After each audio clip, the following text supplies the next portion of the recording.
It's 2017 and Old Time Radio DVD is still here. Check out our new customer ownership program and the lowest prices ever. Just go to oldtimeradiodvd.com for full information about this wonderful program. Don't forget our new program, 123 Ready TV. Folks, this is really a great app for Android and Windows phones, computers, and tablets. And it's only $19.99. In the near future, we will be adding a new component to it, Old Time Radio. It's a great product for 2017. Visit oldtimeradiodvd.com today. Place your order. You'll be glad you did.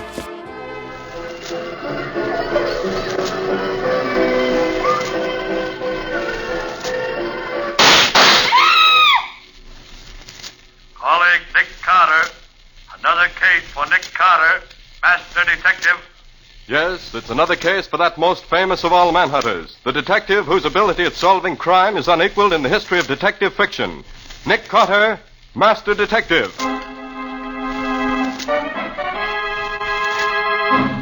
Tonight's curious adventure is The Echo of Death, or Nick Carter and the Phantom Clue.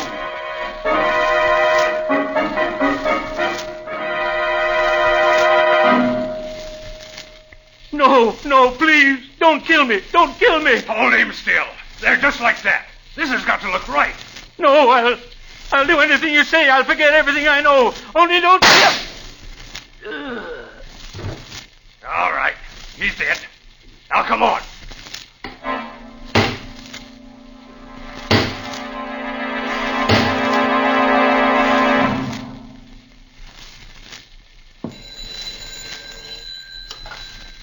Hello? Yes, this is Nick Carter speaking. A case? What kind of case? A disappearance. Well, that's hardly in my line. Oh, I see. Yes. Yes, I understand. All right, expect us late this afternoon. Did you get that on the extension, Patsy? I should say so. Echo Valley Lodge, private amphibian plane waiting for you at the airport. Come at once, never mind the sea. Who is this Howard Manstead who tosses money around like confetti? A well-known millionaire sportsman, Patsy. But wouldn't it be more to the point to ask about the man who's disappeared? Oh, you mean James Thurlow, the columnist. Why, he's... Hey, who is he, anyway? That's what you get for not reading the financial pages of the paper, Patsy. Well, come along. We've got to find a taxi and get to the airport. Well, aren't we going to take anything with us? Oh, yes, of course. I was forgetting. I thought you were. I'll need my new dress. We'll want Scubby. Call him and tell him to meet us at the airport. He knows Thurlow. They write for the same paper. But why aren't we going to... Oh, and one other thing, Patsy. Bring along Volume 3 of the Encyclopedia, E to H. Scubby Wilson and Volume 3 of an encyclopedia. That's just what a girl needs for a visit to a millionaire's hunting lodge.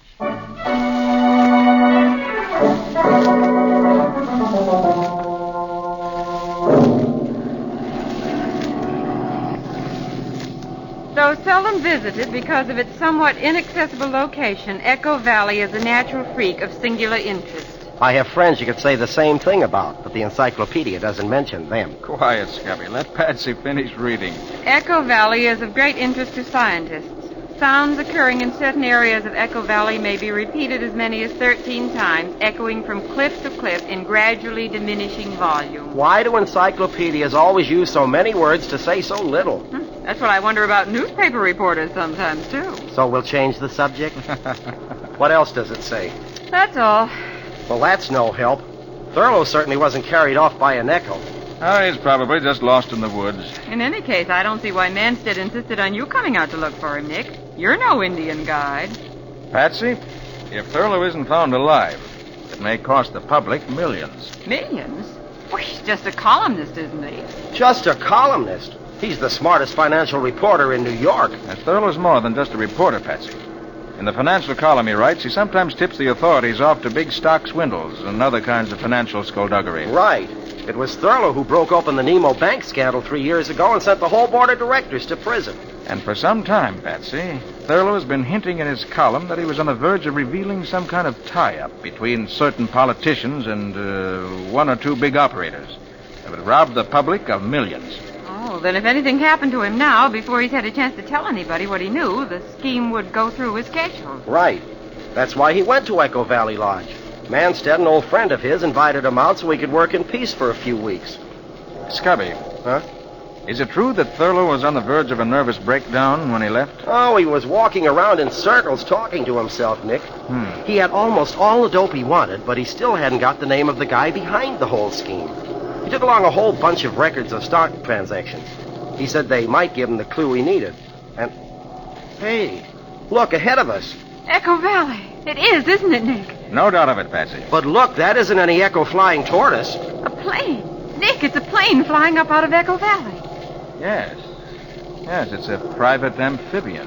I thought this plane of Manstead's was the only one in these parts. Now, the pilot's seen us. Huh. He's turning out of our line of flight. You suppose he wants to avoid us? I'll bet he doesn't want us to see his markings. He is trying to avoid us. Oh, pilot. Swing over so we can get a look at that plane down there. Right, Mr. Carter.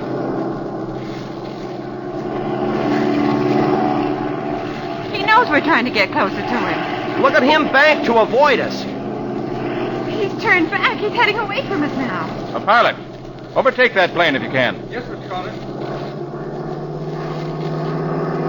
Say, isn't that the Manstead hunting lodge down there, right on the edge of the lake? Yes, Scubby, it is. But we're not going to land until we get some idea what that plane's up to. Look, he's diving straight down now. He's going to try to get away underneath us. Oh, he'll never make it. Those private planes aren't built. His wing, it's breaking off. Couldn't take the strain. He's heading straight for the ground if he hasn't got a parachute. Oh, but he has. Look, he's jumping. There, the chute's opening. And there goes his plane into the trees. Well, that was a narrow escape. He didn't have more than 500 feet of altitude. Oh, he's come down on the top of that tall pine. He's caught there. See, his parachute won't come loose. Yes. Well, we'll have to land and rescue him. Besides, I want to know why he was so anxious to avoid having his plane identified. Oh, pilot. Yes, Mr. Carter. Land in the lake and taxi up as close as possible to the place that fellow came down. Yes.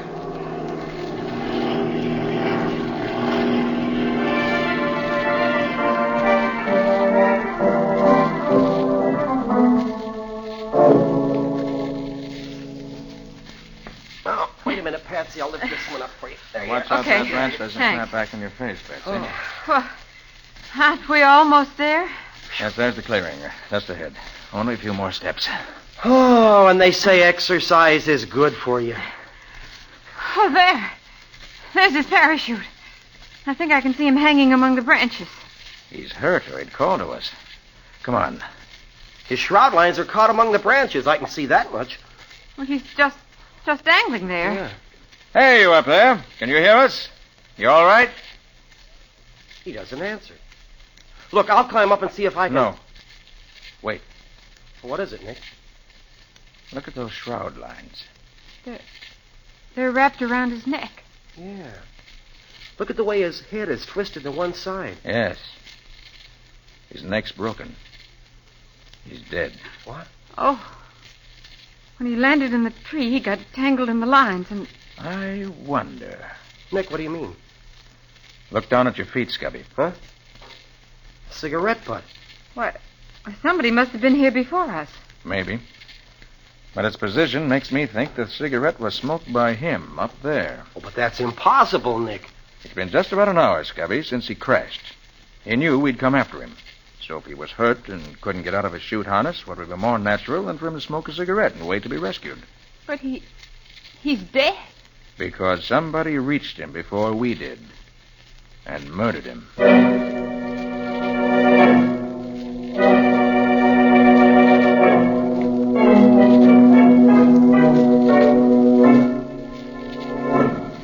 And so that's the story, Mr. Carter. As much as we know, anyway. Thurlow just wandered away yesterday morning and never returned. I see, Mr. Manson. And you don't think this mysterious airplane we met just before we reached here has any connection with Thurlow's vanishing? Well, I don't see how it could.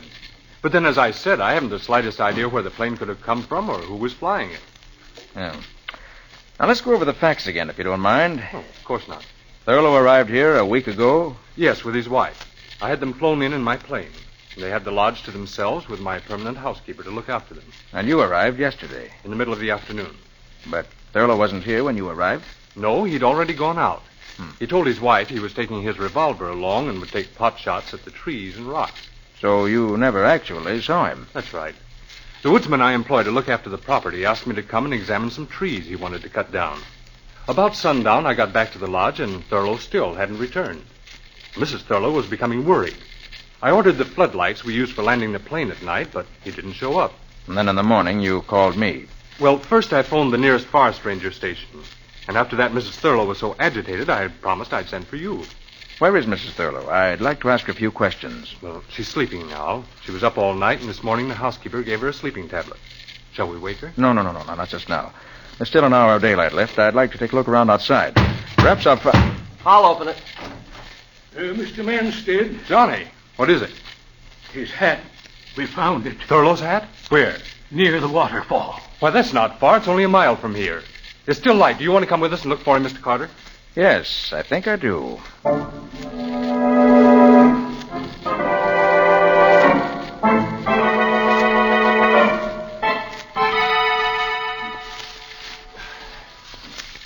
Oh, gosh, my ankle. Oh, boy. There's the hat, Mr. Manstead. In that bush. But what in the world could Thurlow have been doing in here? This isn't a trail to the waterfall. It isn't a trail at all as far as I'm concerned. It's a jungle. It used to be a trail to an old one-room cabin, but there's no reason Thurlow would go there. Well, maybe if we yell, he'll hear us. He might be in there with a busted ankle or something. Go ahead and try, Scubby. Thurlow! Thurlow! Thurlow! Thurlow! Good gosh, will you listen to that? Well, that's one reason this is called Echo Valley. The cliffs around the waterfall down the trail make a perfect sounding board. Well, if he didn't hear that, he must be dead. If there's a cabin in there, we better take a look at it. Right. I don't see what in the world Thurlow could have come this way for, but maybe he did. Let's find out.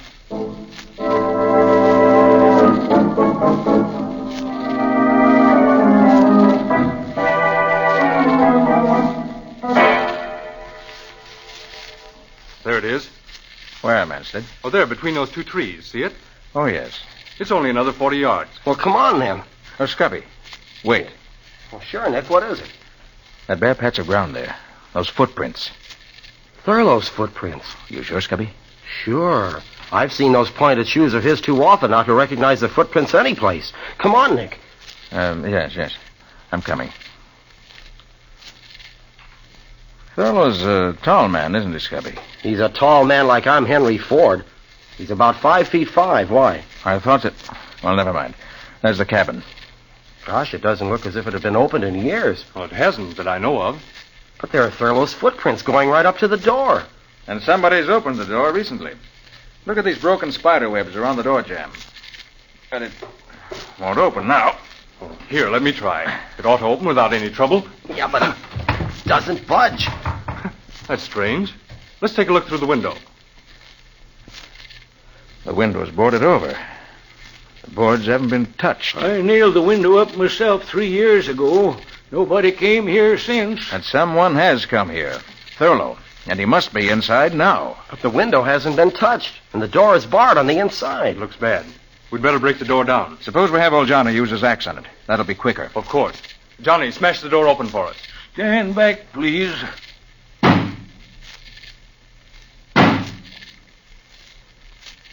That door was locked to stay locked. Starting to go. There. That does it. It's open. If you don't mind, I'd like to go in first. Of course. It's dark inside. Here, take my flashlight. Thanks. There he is. Thurlow. He's dead. He came here, bolted himself in, and shot himself with his own revolver. Yes, he's dead, all right. And it does look like suicide, doesn't it?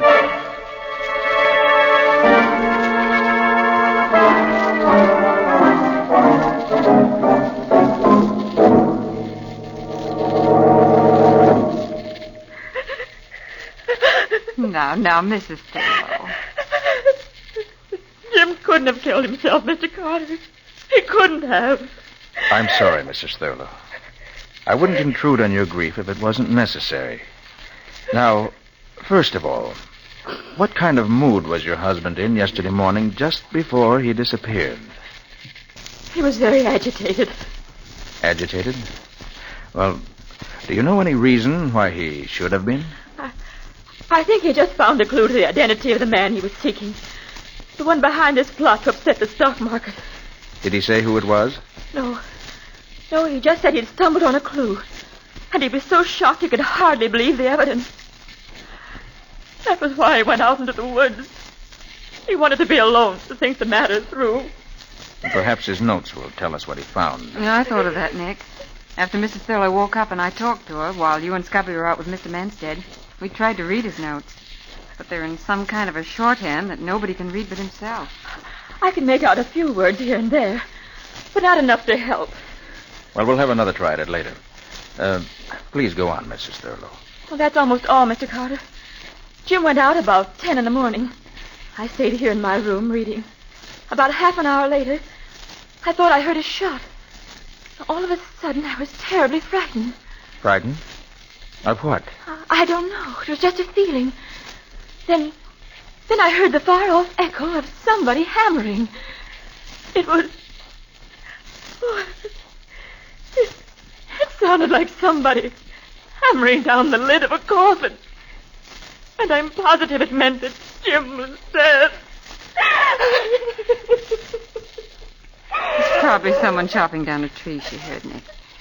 Anyway, she went back to her reading and forgot about it. Then around 1, Manstead phoned from the village, that's a little town about 10 miles from the hills, for Johnny to come for him in the station wagon. Manstead phoned? But didn't he fly in by plane yesterday? Seems not. The plane was in New York getting a new propeller, so he took the night train. Is that so? Anyway, Johnny went to meet him. He got here about 2:30. The rest of the story is just the way he told it to us. Nick Thurlow must have killed himself. There just isn't any other answer. I wonder, Patsy. I wonder.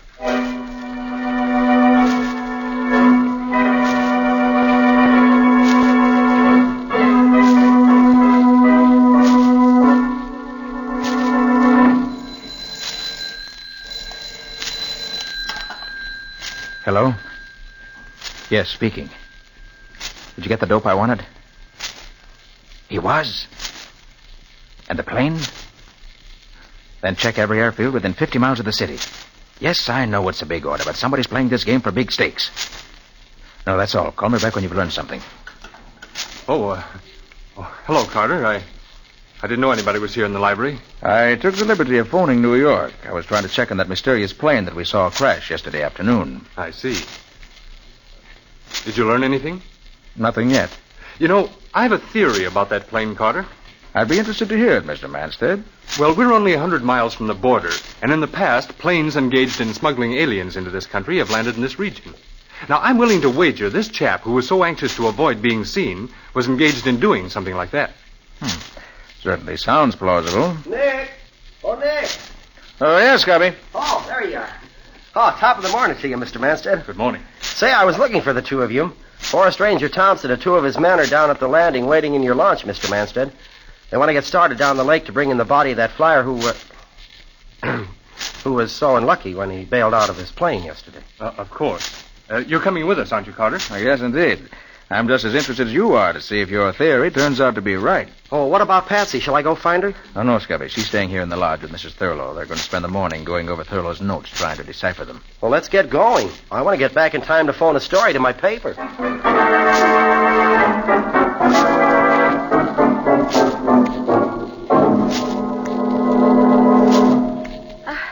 I'm afraid it's no use, Miss. Please, just call me Patsy. It's just impossible to read these notes of Jim's, Patsy. They're not only in his own shorthand, but most of them are in code, too. Here's something that seems as if it might mean something. See, it says, I can HB it. HB. Hardly believe. I can hardly believe it. Yeah. Of course, that's what it means. And here's some more. It's clearer. Shall I tell Manstead what I know? The next line. Better not. Instead, must get back to New York. Well, that's clear enough. But the next line. My life, MB, ND. That doesn't mean anything to me. My life, M.B.N.D. My life may be in danger. Oh. And then there's just one last sentence that he never finished. To think that the one man in the world. And that's all there is. Oh, if it only finished. To think that the one man in the world. Who do you suppose he could have meant? I can't even make a guess. The one man. Mrs. Thurlow. What's that? Mrs. Thurlow, we're going to go and take a look at that cabin now while all the others are away. I have a theory, and we're going to find some evidence to prove it. It has to be there. It just has to be.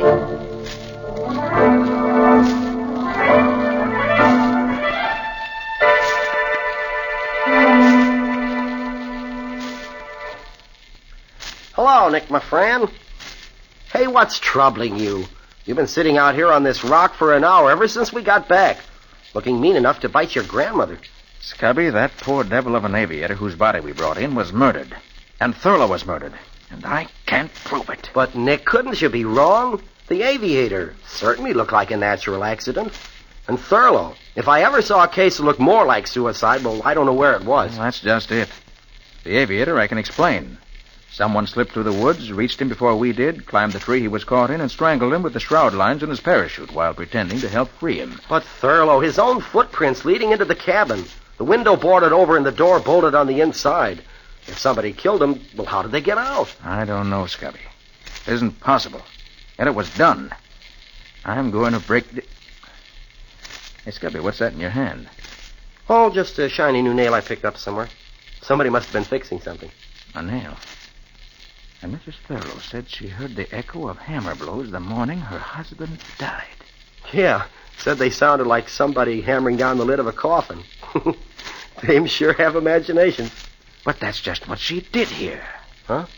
She heard the echoes of somebody nailing down the lid of a coffin.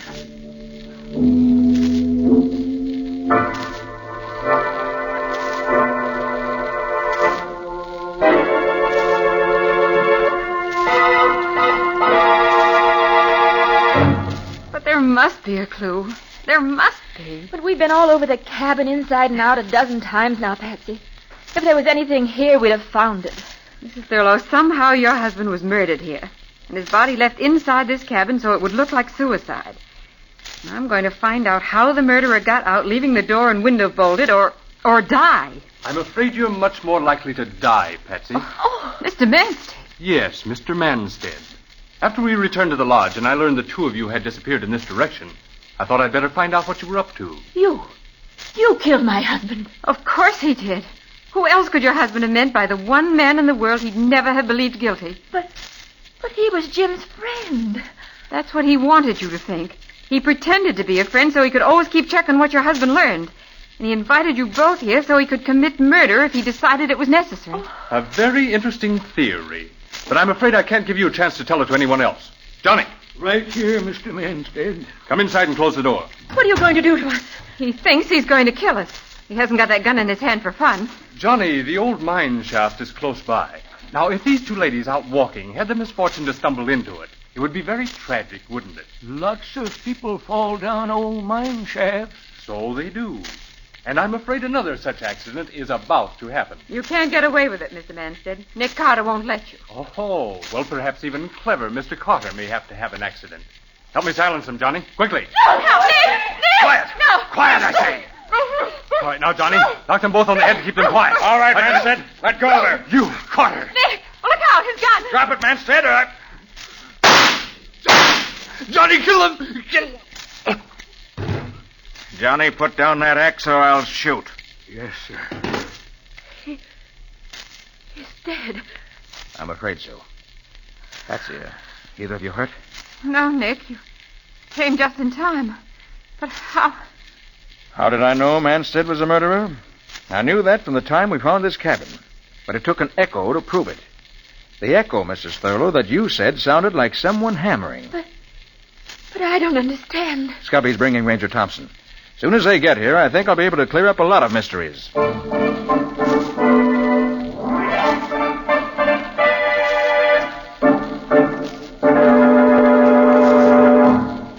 Manstead was behind the plot that Thurlow uncovered.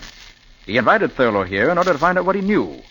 He discovered Thurlow had evidence which would tell him the truth, and therefore decided to eliminate Thurlow. But, Mr. Carter, Manstead didn't get here until after Thurlow was dead. He came by train. And... Oh, Ranger Thompson's right, Nick. He appeared to come by train. Actually, he flew in the night before, in a plane whose pilot was used to taking big fees for keeping his mouth shut. That was the plane that we saw crash. Something delayed it from leaving in time to avoid us, and in the pilot's effort to keep away from us, well, we all know what happened.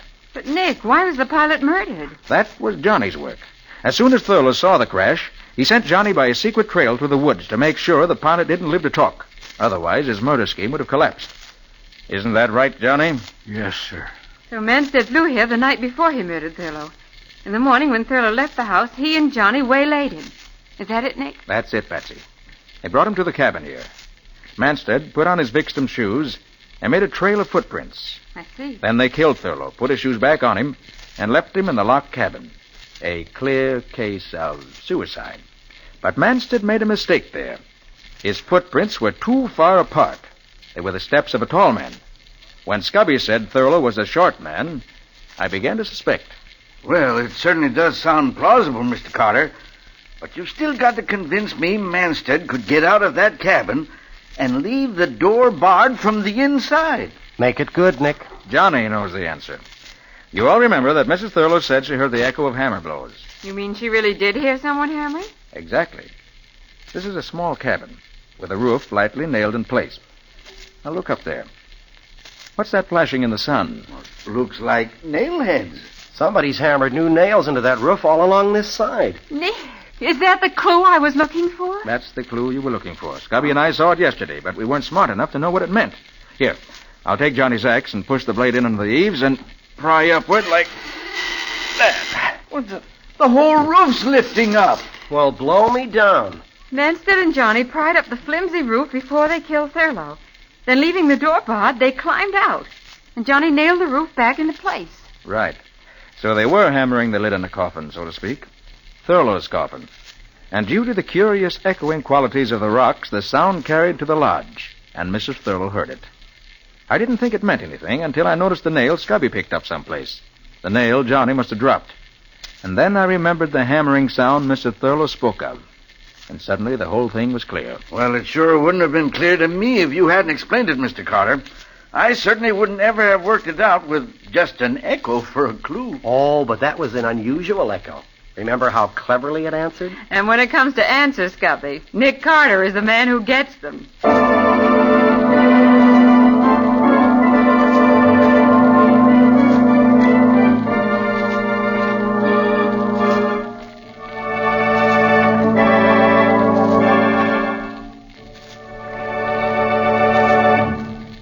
This was another strange experience of Nick Carter called The Echo of Death, or Nick Carter and the Phantom Clue.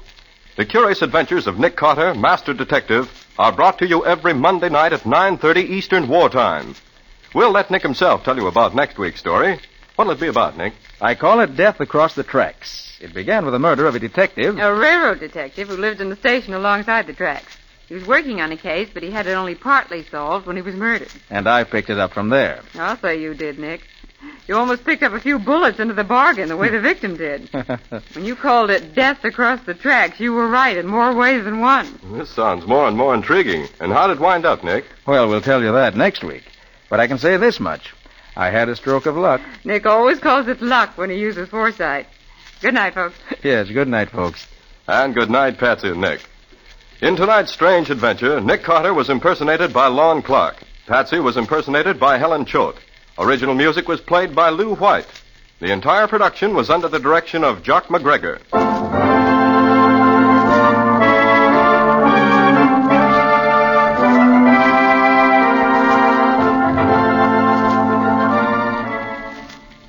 Next week at 9:30 Eastern Wartime, listen to another curious adventure of Nick Carter entitled Death Across the Tracks, or Nick Carter and the Mystery of the Midnight Train.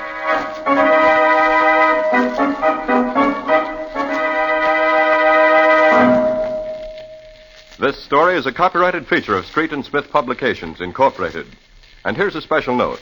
Beginning next week, Nick Carter will be heard over most of these same stations on Mondays at 9:30 p.m. Eastern Wartime.